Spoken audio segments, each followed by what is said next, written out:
Hey, my name's Ian Begley. You're watching the NBA Exchange with Dexter Henry.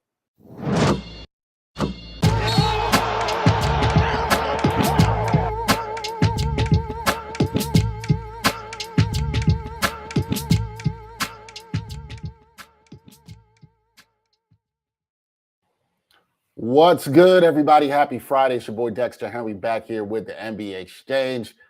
Been a long week. A lot of good basketball we've had to talk about. Had a good time watching. A lot going on in the league. Steph Curry is injured. He's going to be out for a while. Maxi Kleber got an injury that could affect the Dallas Mavericks. Teams in New York here are playing pretty good. Knicks have won 5 in a row. They're the hottest team in the league right now. We'll see if that lasts tonight going into Chicago. But we're going to bounce around the NBA today. And I'm really glad about my guest that's on with me today. First time on here, good friend of mine. We just had dinner last week. Was my former coworker with SNY, but he's now moved on to bigger and better things, which we love to promote there. That is my guy, Chris Williamson. Chris, what's good, brother? How you doing? What's good with you, baby? Hey, yo, this is amazing. It's about time. Brought me out here. We've been I know. For a minute. I know, man. We've been talking about it for a minute. And I was like, man, we got to get Chris on and talk some hoops because you're a big hoops fan too. So I had to get you on to do it. How you doing, man? How's it going today? I'm doing great, man. Anytime I get to talk and sit with you, it is an honor. So I'm living the dream, bro. We try and be like you. Look, man, like you, man. I'm just hustling one day at a time. You know what I'm saying? Just one day at a time. That's all I'm doing. I'm glad you're well. I'm really glad that you got to be on here. But every time somebody comes on here for the first time, no matter what, any of my fellow journalist friends, anytime they come on, I gotta ask, have them tell the people about their career, their journey through sports journalism. Because Chris, it's a journey. It's a journey. So let the people know, about your journey, your trajectory towards sports journalism. Oh, and I forgot to let the people know, because we'll talk about this next. Chris is now doing a lot of dope things with Amazon Sports. Check him out there. So definitely do that. But Chris, I'm gonna leave the floor to you. Tell the people about your career in sports journalism, your journey and where you're at now. Yeah. So first off, just very happy to be here. Again, it's really a privilege, because you produce a lot of great work. But to get into my career journey, so just to give the Sparks Notes version, because, I could write a whole book about my journey, and sure you could as well. So I got into this business first because of my failed NBA dream. I was working out or trying out for the JV team my sophomore year of high school, St. John's College High School, and I got cut. At that point, I had poured all my resources, all my parents' resources, my energy and time into becoming a professional basketball player. Well, when you get cut from your JV team as a sophomore, that means you're probably not going to have a future with basketball whatsoever. So I said, I might as well stay connected to it. And how do I stay connected? Well, I talk about it. I can write about it. So I got full stop into journalism, writing feature articles, game recaps for a high school sports website. Then I went to Syracuse, where they had a great communications program, Newhouse. And that kind of set the foundation. And then I traveled to Wisconsin for my first TV job as a weekend sports anchor, where I got to cover, Aaron Rodgers and the Packers and the Wisconsin Badgers, their run to the Final Four, even to the national championship in LA. And I was able to be there, as somebody who was relatively inexperienced from a TV lens, because I just gotten this job right out of school, essentially. And then after 2 years of that, I went to WSA 9, where I was a part-time freelancer and working to produce human interest stories, where I tied in sports and other elements that non-sports fans could gravitate towards. Did that, and just finished up 4 years at SNY, where I was an anchor, reporter, host, nominated for an Emmy, produced some really dope material in my eyes, and made people laugh and happy. And now I'm here, where I'm doing some Amazon work with them. They got this new startup television production company where they're doing live sports television, 12 hours a day from 8 to 8, and it's incredible because it's a new challenge for me and takes me out of my comfort zone as well, and that's how you grow. So that's a short version, bro. Yeah. Yeah. No, listen, I mean, you've done a lot in moving in your career as you could. And we've talked about this many times personally, but I'm very proud of what you've accomplished and what you've done. And if you don't follow Chris Williamson, which you should, you've seen his name come up here. Chris is very active on the tweets, and he is very active for us, as I am too, when speaking out for a lot of social injustice and things that actually tie into sports, because people want to separate sometimes the sports and the politics, and they're all interconnected.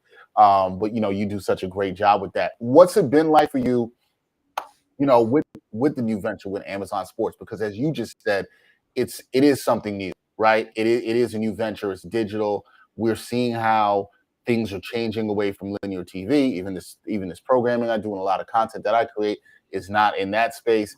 What's it like working on that side? You said it was challenging. How is it challenging you, and how are you enjoying the challenge? Well, it's challenging because I am not a guy who is used to or was not used to, unscripted content. Prior to arriving at SNY, everything that I did was mostly, by the script. You write the script, your VO, you're on cameras, and then that's it. You do the highlights, you have your shot sheet. And so this is like a super extension of SNY where we had roundtable discussions and conversations where you needed to think on your feet. Here, everything is unscripted. So that's one way it's challenging.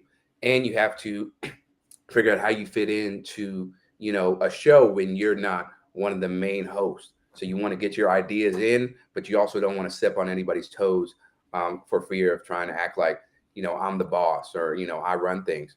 And the other thing that I really like about the show is how they're trying out so many different segments and ideas, seeing what sticks and what doesn't work. Because at the end of the day, this is something that is going to be the anti, or it already is the anti First Take and Undisputed, where you don't want to be arguing and just shouting, spewing nonsense and screaming over each other.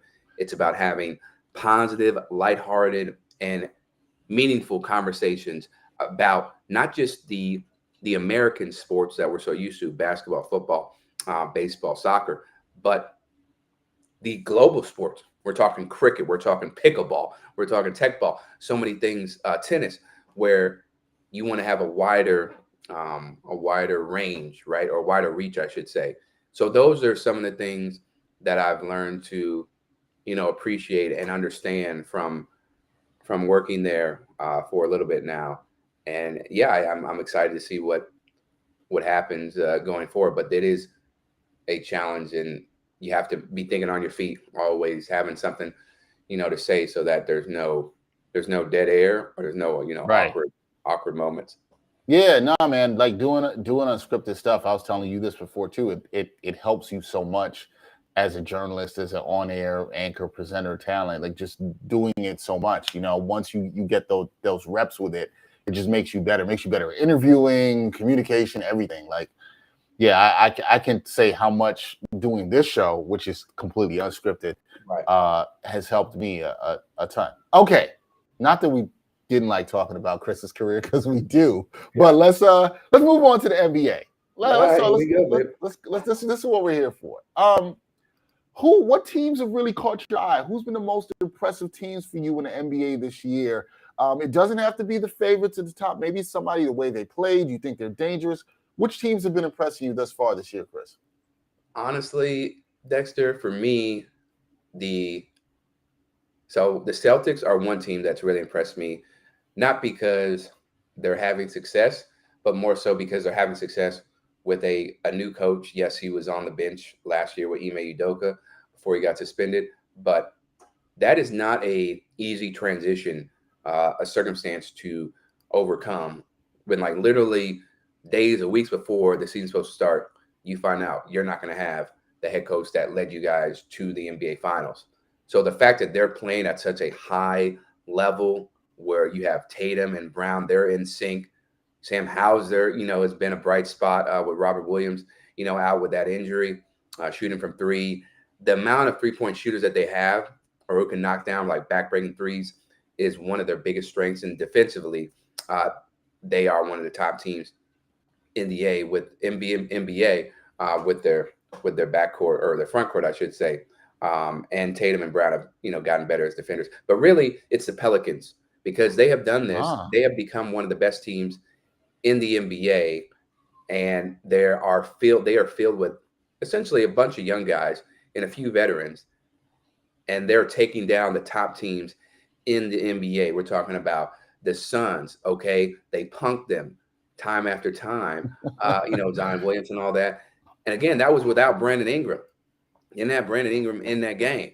Now the Suns didn't have Devin Booker, but still, like, this Pelicans team is for real, and the fact that they've come out so strong has definitely raised my eyes. I knew they would be good, but I didn't expect them to be this good, especially given the injuries that they've dealt with Zion and Brandon Ingram.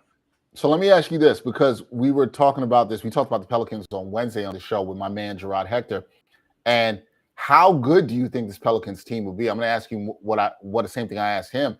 It's how good do you think it will be? Because everybody seems to be on the train. They're really impressed. Now, I know the Pelicans, they lost 2 games in a row. They just lost back-to-back games to Utah. Yeah. And again, I still think the point you make is very important, that they've done a lot of this without Zion Williamson. How good do you think it could be? My man Brian Fonseca's out here saying they could go to the Western Conference Finals. What do you say to that? So I spoke to Jose Alvarado earlier this year, and I asked him what his expectations were for this team. He said, everything works together, everything comes together, and we're clicking. Definitely past the first round. I can see Western Conference Finals. And he kind of, tapered off that a little bit because he didn't want to get caught into, some clickbait thing or whatever. But I could see in his eyes how much he believed in this team. And for me, I don't think that's a ridiculous expectation for this team. And I see Greg is commenting that if the Pelicans stay healthy, they can be dangerous. They have been able to do this without the services of Zion for some time, and then also Brandon Ingram. When they have all those pieces together, and I know they have to work to figure out how to share the ball a little bit more and become more facilitators, I don't see why not. I don't see why they can't make it to the Western Conference Finals. Like, they've shown they're capable of beating the Suns, whether they've got all their players or not. I think they can hang with the Grizzlies. The Warriors, we know they're going to be there, even though they're, I don't know if they're above 500 or below 500, but they're not playing at the peak level that we're used to seeing them. But they will be a playoff contender just because of the championship pedigree. But I do believe that they can advance the Western Conference Finals. I think that is where their run might end, but I don't see why not. I don't see why they can't advance and make. All right, you're on the Pelicans hype train. Okay, and Greg, what's up, Greg? Thanks for checking in. That is Gregory Alcala, who did a lot of producing for the show, but always checks in with us. We appreciate that.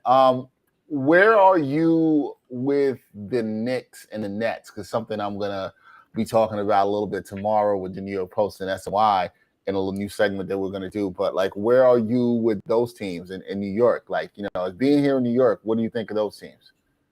The Knicks are fun to watch sometimes. Jalen Brunson. Sometimes. No, sometimes for real. Sometimes they're fun to watch, like the game against, the Bulls the other night. Right, where they win in overtime. I think it's 128-120. Jalen Brunson is handing out reparations to Alex Caruso, on the floor to end the game. And then you have Julius Randle, who can go off sometimes, where he's shooting like 6 of 12 from 3-point range in some of these games. I expect them to. I just want them to continue to play the young guys and develop them, because they're going to be a play-in team. That is their ceiling. And Julius Randle, as great as he can be sometimes offensively, we don't see the consistency with him that we saw when he won Most Improved NBA Player of the Year. And that hurts. RJ Barrett, hasn't come out well with his shooting and offensive skills. The Nets, hey, Yuta Watanabe, that guy is a killer. I know he had some struggles not too long ago. But yeah, everybody remember when Anthony Edwards banged on him. That's what he was known for. But now he's balling. He's out here balling. Yeah, everybody people don't remember that. Now they remember, him going off or being one of the top 3-point shooters in the league. And of course, KD is playing at an MVP level. The guy pours his heart into basketball, and he's one of the most unguardable players we have ever seen. It's amazing what he's doing at at his age, in his 30s, and I think they're, I don't know if the exact numbers are right, but 8-2 or 10-2, the last 10 games. So they've 8-2, quietly, ascended to becoming a legit contender. And Ben Simmons has looked better, more aggressive in some games where he's not as timid. So I think he's coming back to full strength. Kyrie is Kai. So we don't need to address that talking point too much. Sometimes he has his lapses, but this could be a team that will compete in the Eastern Conference. I just don't know about their defense. Again, that's been their Achilles heel, the last couple of years or so. They don't have a lot of big men in the post who are bangers. They got Nick Claxton and Sharp and all that, but then you throw in Edwards, but those guys are not like the Giannis's or the DeAndre Aytons or Jokic or they're just so many other Joel Embiid. So that's how I feel about the Knicks and the Nets. I don't understand what's going on with Cam Reddish, right? That whole ordeal. Man. Well, that's a big topic among the Knicks hive, where look, I can say this. I've said this on other things I've been on. Tibbs is not a big fan of him. This has been kind of known. It's kind of clear now. The kid played well. I don't know what the Knicks are going to do. Where I agree with you on the Knicks, I know there's probably some Knicks fans listening, watching to this. I think they do need to probably consolidate this roster.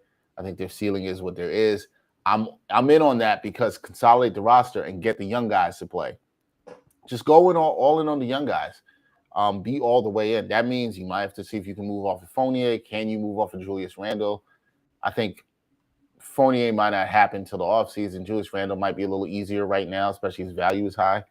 I would try to do that. I don't think it's a bad thing. And looking at how the young guys are playing defense, it's really not that bad. I'm also with you on the Nets. They're starting to play better, but I have concerns about their defense, particularly inside. You brought up a great point. Who's guarding Embiid if they face him in the playoffs?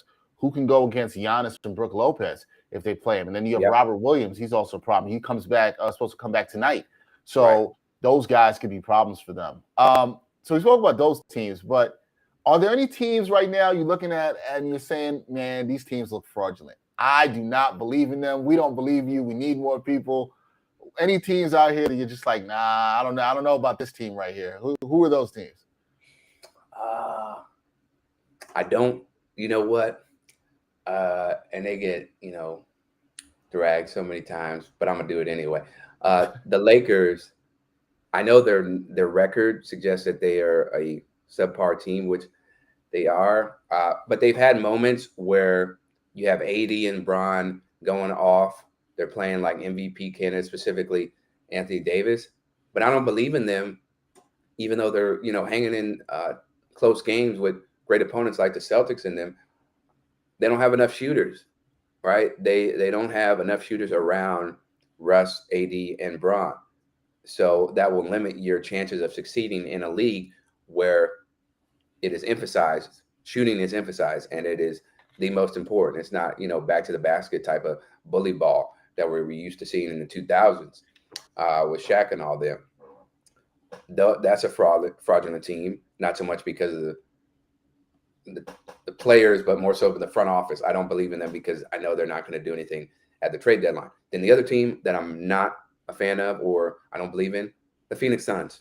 Okay. The Phoenix Suns, great regular season team. Amazing.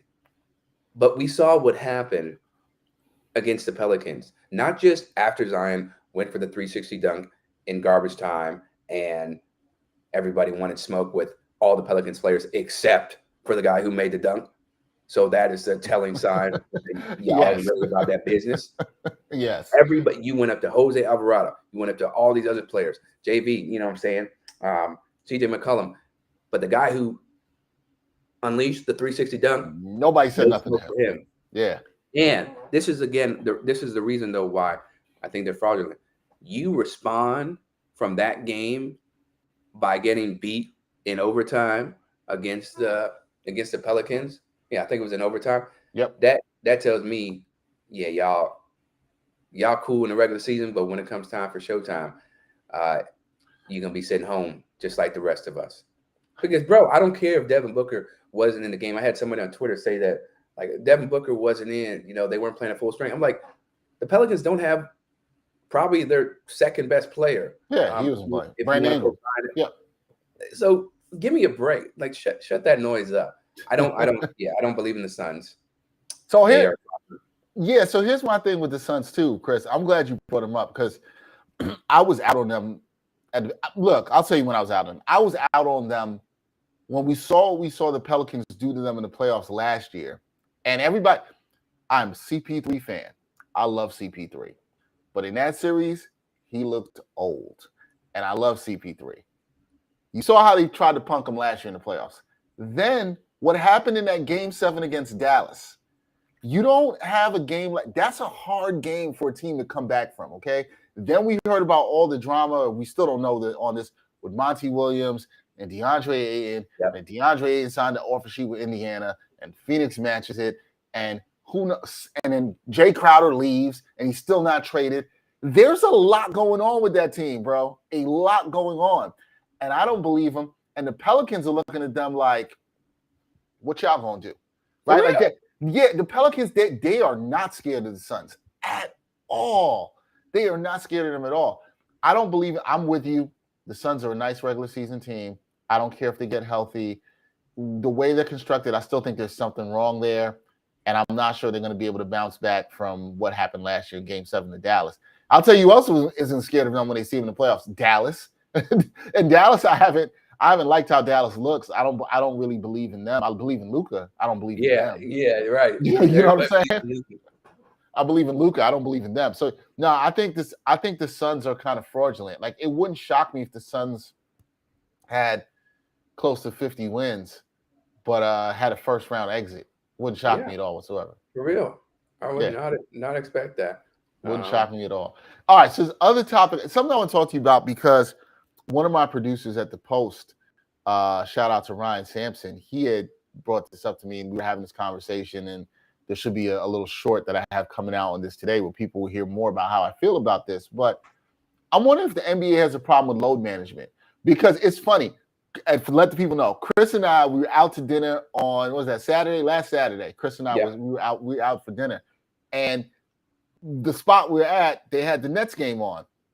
And the Nets are playing the Pacers, and 8 Nets players are not playing. And the Nets won the game. No KD, no Kyrie. They don't play. Nets win the game. This was Thursday, yesterday. It comes out, the NBA fines the Nets $25,000 for failing to properly inform them of injuries. Now, look, Chris, we know all them dudes weren't banged up and they could play. The reason they didn't play is because, no disrespect, it's Indiana. Like, it was Indiana and whatever. And I'm intrigued to hear what you think about this. There is a problem because I can't say this. People pay money.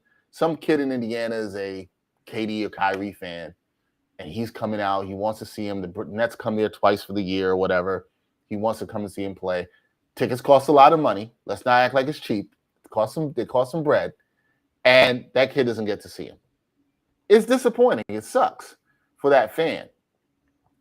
Players are trying to, and teams are trying to protect the players for putting all this wear and tear on their body.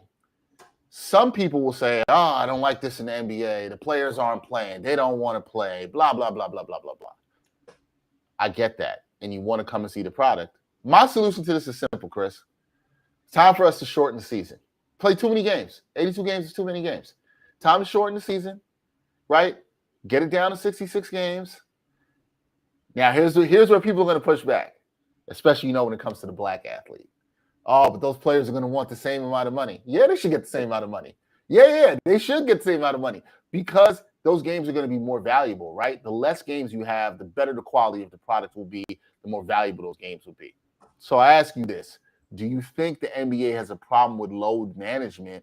And what do you think the solution is? Are you on the cut the season down, or do you think there's another solution to this?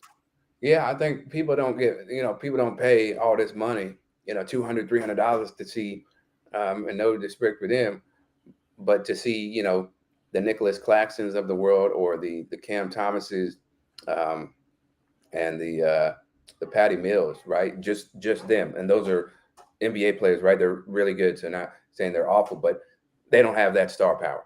People want to see KD, Kyrie, Giannis, Luka, Steph, LeBron.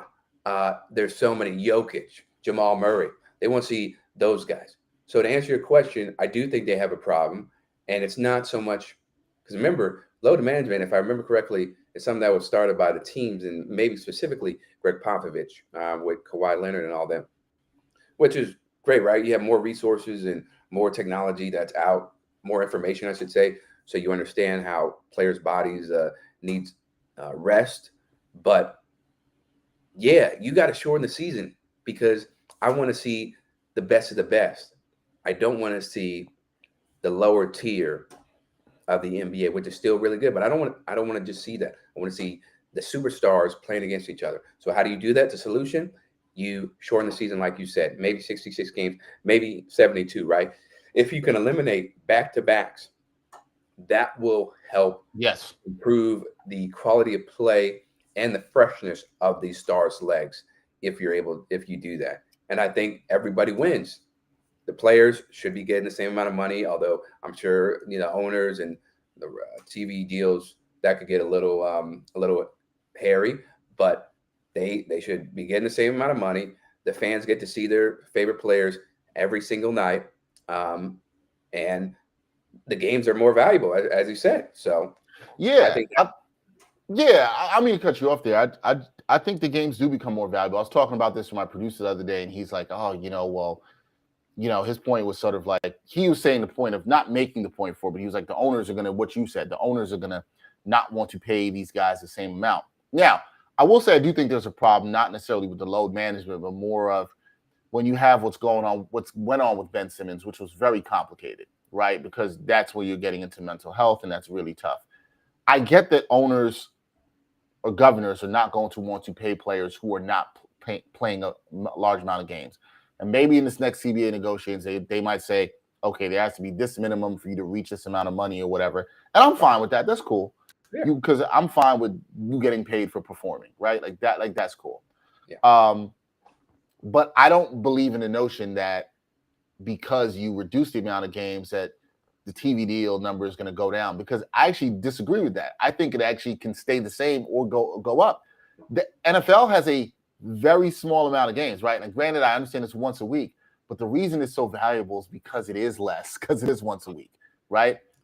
Also, if you have less games, you know what you're going to have to do to those ticket prices? That's going to go up too.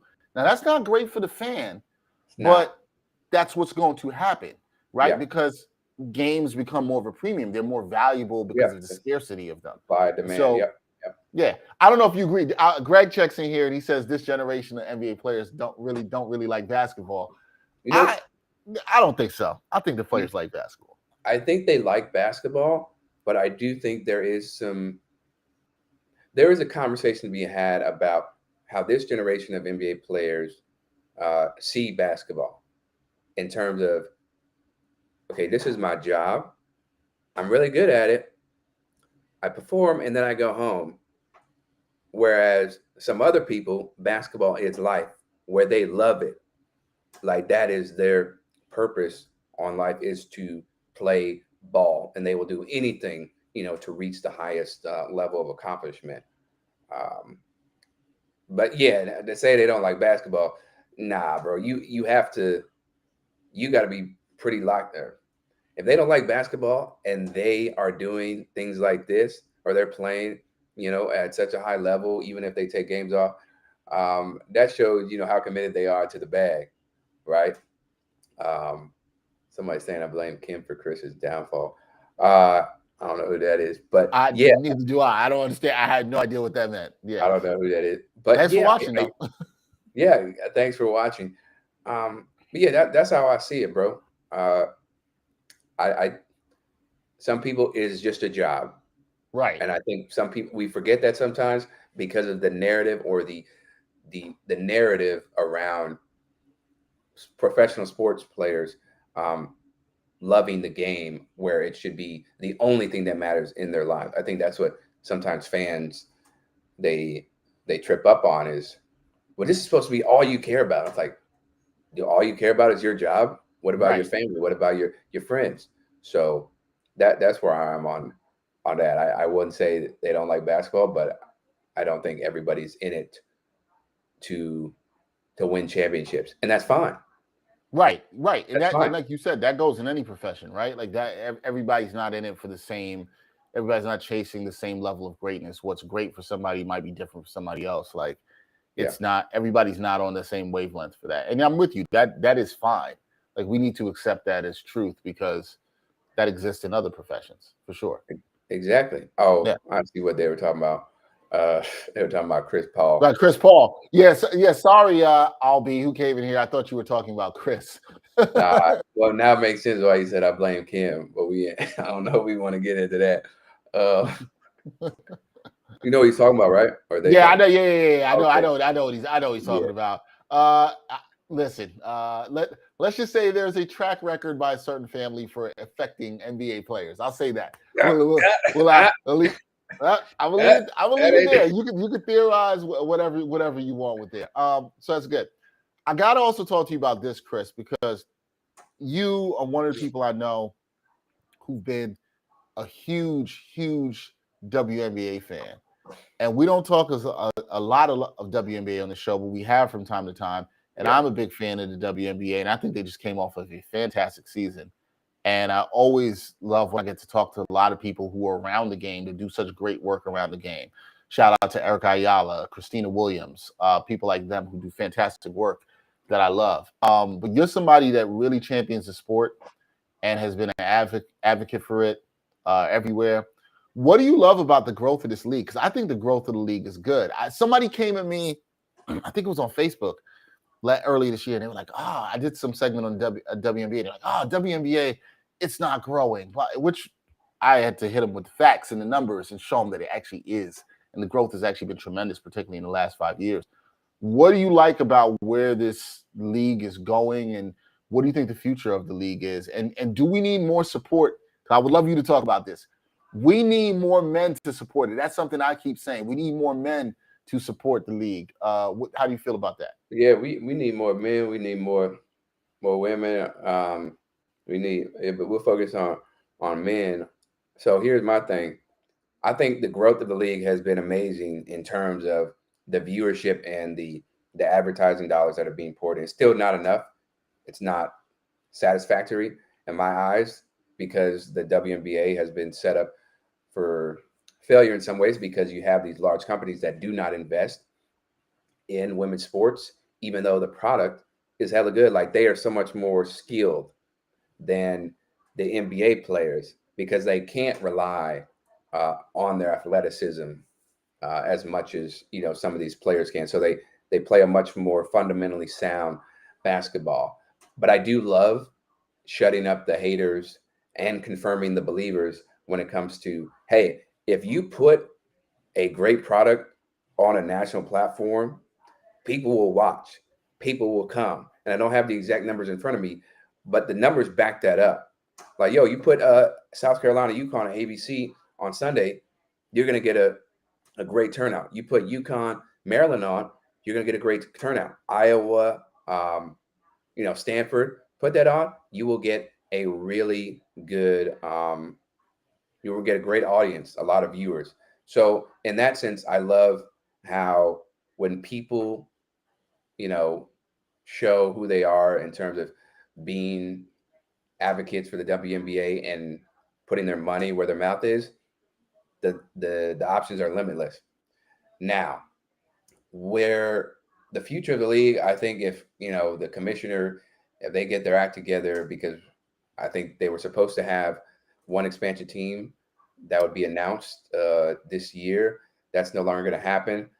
I do think they need to pick that up because you want more cities and more areas where there is a need for basketball, pro basketball. It just makes for a better product because then you're tapping into different cities and the revenue and all those great things that have to do with that particular city. And I hope that they bring back the Comets and the Monarchs. Yes. Even the Charlotte Sting. Shout out Don Staley who balled there for quite a while she was also coaching at Temple, which was a hell of a job. So yeah, that's my stance on how it's grown, even though I'm not satisfied, and how and where I think it could go. Where I want it to go is you have mainstream deals, players get paid 50% of the revenue that they split between the owners and the governors, whatever you want to call them, and they're able to get player sales money. Like right now, the players do not receive any percentage of a jersey sale in their name. That's got to change. Definitely can't have that anymore. So yeah, that's where I stand right now. Yeah, I think the growth of the league is good. I'm very interested as to where they will expand. Will they bring back the sport in some markets like Houston? I would love to see the Comets come back. I heard Monica McNutt talking on the broadcast the other night about her favorite jersey of all time was Cheryl Swoop's Comet jersey. Yeah. And I was like, man, that's so dope. And she was talking about seeing her and being inspired. And that was dope. I'd like to see them back in certain markets. There's always a talk that, can they survive in bigger markets? And yeah, I believe if you put a team in Houston again, it'll be fine. The WNBA is great growth. There's a lot of great women's talent out there that we're seeing from women's college basketball going to the pro ranks. And listen, if you're not watching the WNBA, I'm here to say this with Chris. If you're out here not watching WNBA, look, man, you're missing out. This year's playoffs were crazy. The season was crazy. Yeah. Asia Wilson is dope. She's my favorite player. She's dope. And look, if you like good basketball, you're gonna like good basketball. That's always been my argument. Yeah, hoopers, real hoopers, people who are about ball is life. If you don't have any misogyny in you and you don't have any sexism in you, you should like the game. If you don't, then we probably know why you're not watching, because you've been conditioned to expect certain things, dunks and all these high flying plays. That ain't it, bro. Now the women are evolving, where there are more people dunking in practice and also in games, because they're now allowed to play. Like women weren't allowed to do a lot of things men were able to do back in the day. So they are starting at a point that is much further behind men.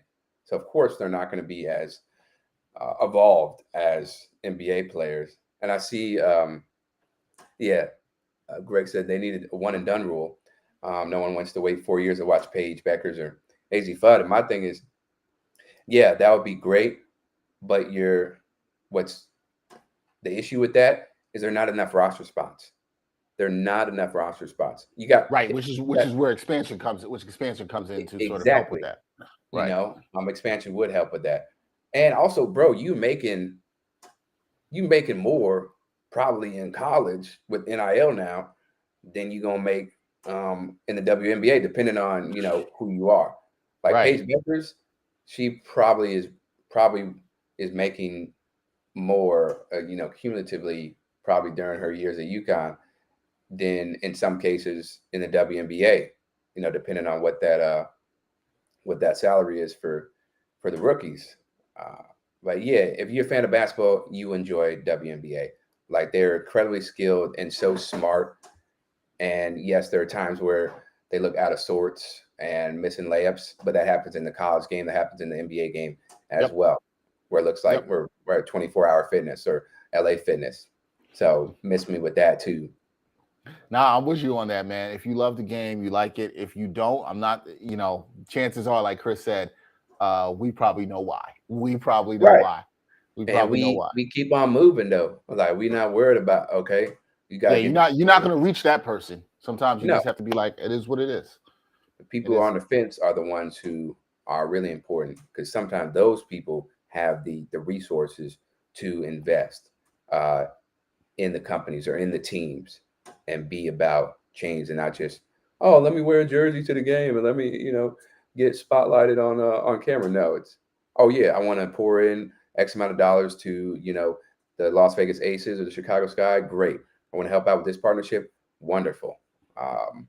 So yeah, things are gonna continue to progress in my eyes if the league understands who their demographic is and the hardcore fans. Yeah, and I think I went to a Liberty game towards the end of the season. I took my daughter.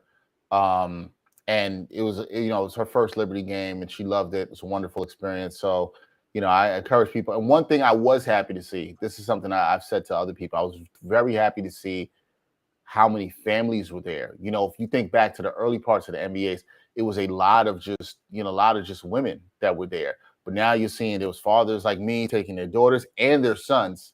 That was another good thing I saw too. Wasn't just daughters. They also were taking their sons. You saw families doing that, just coming together. And that was really beautiful for me to see. So, I like where the league is going, and I'm here. I am here to support their growth. I know Chris is too. All right, last thing on the NBA before we get Chris out of here. That is Chris Williamson, not Chris Paul. Right. Chris, what's your NBA title predictions? Right now, it's early. We are just a little bit more than a quarter through the season. Who do you have in the finals? Who do you see winning it all? Let's go. What you got? What you got? Lord, it's so funny you asked this, because I don't know if there was a tweet or something.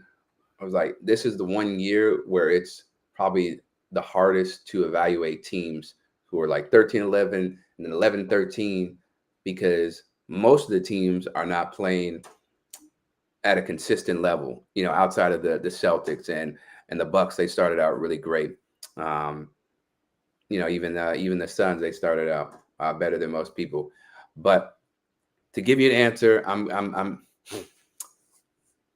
I got Milwaukee, ride with my boy Giannis. I think with Middleton back and the addition of Brook Lopez being healthy for a full season, hopefully that stays the course. They are going to be in the finals. They will take down the Celtics this time.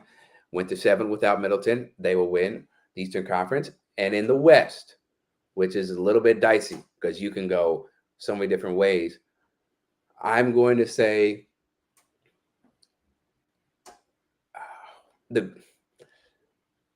screw it. I will say the Grizzlies. I will say the Grizzlies. That is.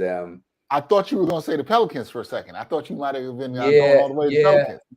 Yeah, I thought so too. But I can't put them in the NBA Finals this year. I think next year maybe it could happen. Still a lot of season left, but I got the Grizzlies. You saw what they did against the Bucks last night with Giannis. With everybody. I think they had no Drew Holiday. They had no Drew Holiday. Okay, they had no Drew Holiday. But they still had Giannis. You still got Chris, Portis, and all them, Brooke, and they got shellacked. I think the Grizzlies could be. Don't be surprised if you see the Grizzlies in the NBA Finals. My next choice would be the Warriors, even though they have been so inconsistent, terrible on the road. Yep, you can't count them out.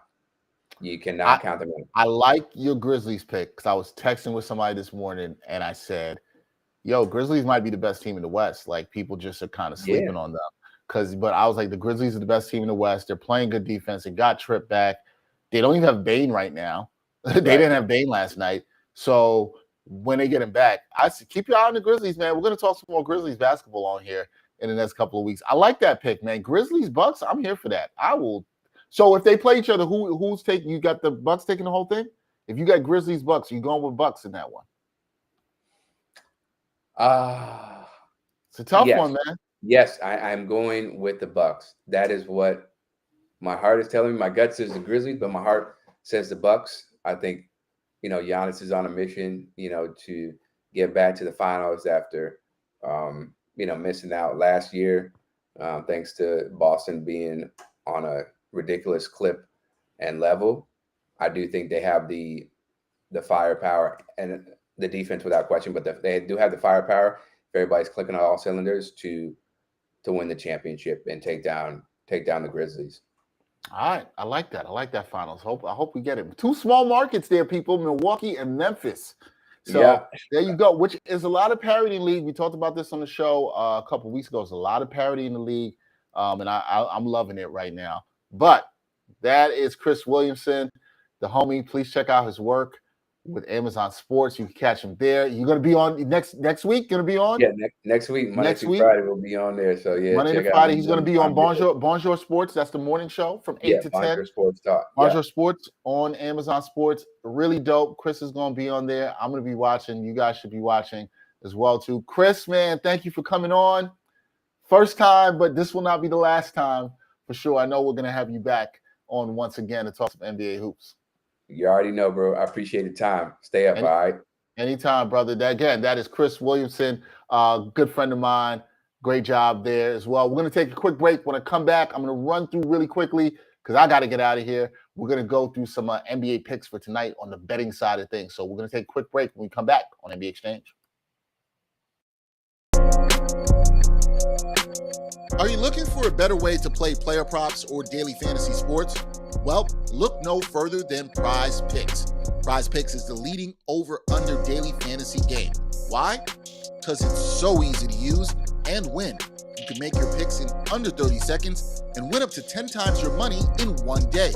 Right now, we have a special offer for our viewers and listeners of the NBA Exchange. All you got to do is sign up now and use the promo code NBAEX. Prize Picks will match your first deposit up to $100. Yep, that's right. They'll match your first deposit up to $100. So, join the over 150,000 others who found a better way to play and download the Prize Picks app today.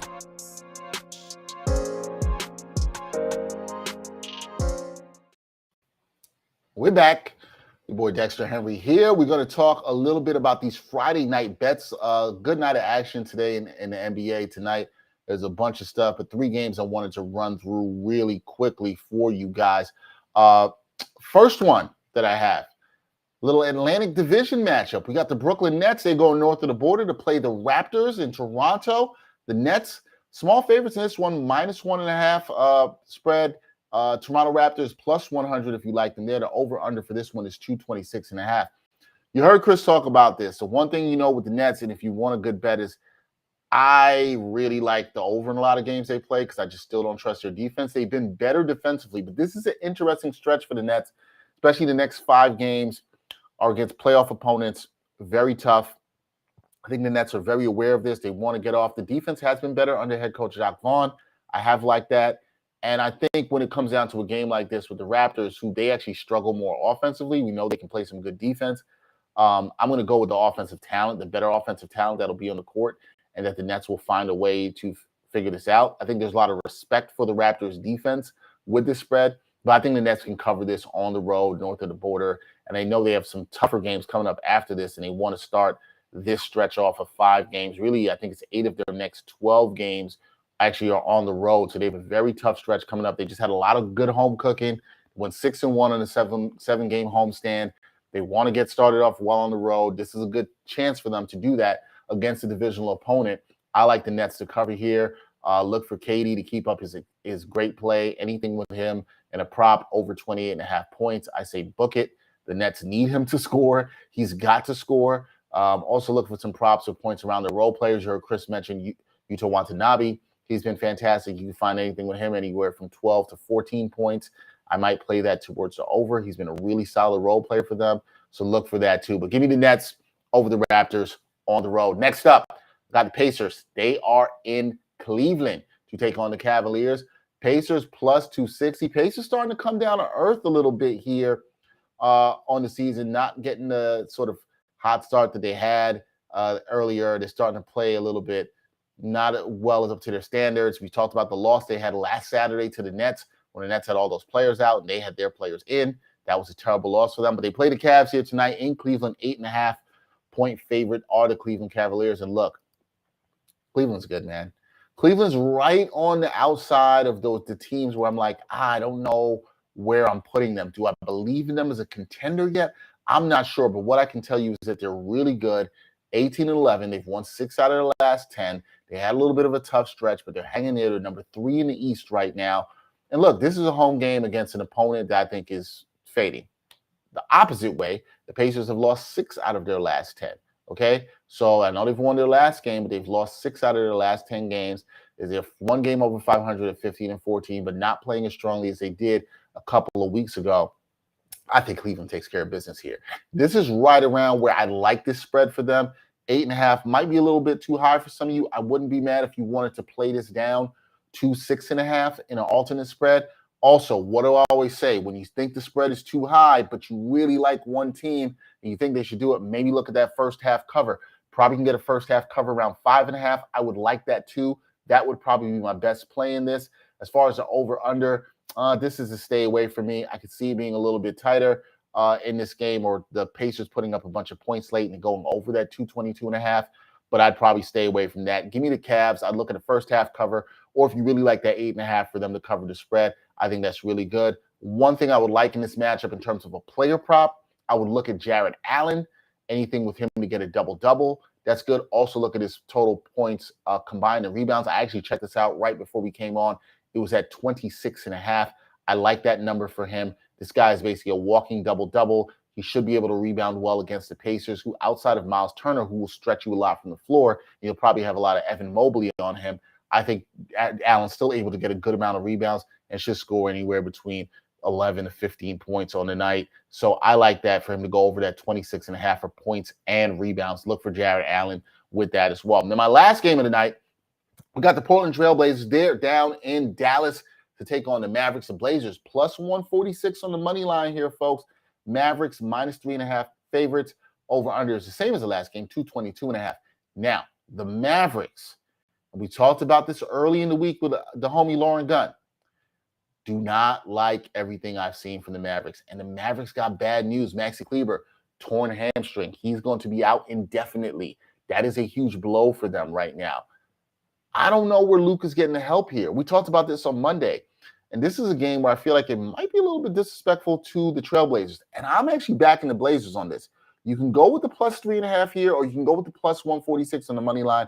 I'm inclined to go with the plus 3.5, but you can get better value on the money line, obviously, because I think the Blazers, you might be not hurt if they keep it close and they lose by 1 or 2 points. You still can get a win there. I think the Blazers have played well. They're a pretty confident group. Their starting lineup is whole once again. They're now back to their starting lineup. And their starting lineup, when they all play together, the 5 of them, they're all healthy and they're on the court. They are 9-4 this season. Trust the Blazers starting lineup. The Mavs, they've been shaky. Not a lot of good wins. Who's going to help Luka?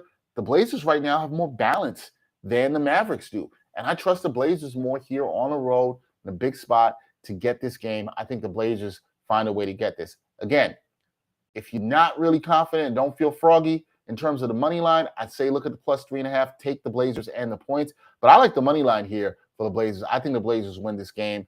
I'm going with the Blazers plus 146. Pretty good value you can get there. Anytime you get something over even money, and this is a struggling Mavericks team, now with some depth issues, now with no help for Luka, I like the Blazers here. So my picks, give me the Nets to cover the 1.5 points north of the border against the Raptors. Also, give me the Cavs to cover that 8.5, or looking at that first half spread for them to cover anywhere from 5.5, 6.5 points against the Indiana Pacers. Also, give me the Portland Trailblazers. I like them plus 146 on the money line to do that and defeat the Mavericks. If you're not really feeling good, look at that plus 3.5 and take the Blazers and the points. That is it for this edition of the NBA Exchange. Once again, special thanks to my guest, the homie, Chris Williamson. Always good to talk basketball with him. He will definitely be back. If you missed this episode, you can go back and watch it. It's archived anywhere you watch this, whether it's YouTube, Twitter, Facebook, wherever you're watching. You can go back and listen. Also, the audio will be up and available a little bit later for everybody on all digital streaming platforms. We are on a break. We are taking a holiday break. There will be no shows next week. We will not be back until after the Christmas holiday. So considering this is the last show, I would before we have the Christmas holiday, I would like to wish everybody a happy, a healthy, and a safe holiday. Also to our Jewish brothers and sisters, a happy, healthy, and a safe Hanukkah. Also, if you celebrate Kwanzaa, a happy Kwanzaa to you as well. Really be safe out there. Enjoy the holidays. Remember, this is a great time to enjoy the time that you have with the people you love. We only get so much of that, and be mindful of everything that you have to be thankful of during the year, throughout the year, and years beyond. I'm thankful for everybody who watches the show, who contributes, who supports the show. I appreciate you very much. All the guests we have, all the people who've worked on the show. It's just a pleasure and an honor to be able to talk a lot of NBA basketball. But I'll be talking a lot of basketball still through the break. You can see me on SNY and the New York Post, along with doing some updates for WFAN and CBS Sports Radio. I will have a busy break, but I hope to have a good one. And everybody, Merry Christmas. We may do a special episode, Christmas episode preview of the games before. So if there's anything, stay tuned and follow us at the NBA Exchange. we'll have more updates on that, and we will let you know if we do something before Christmas. But if we do not, once again, everybody, have a happy, a healthy, and a safe holiday. Until next time, enjoy the basketball, be safe, and peace out.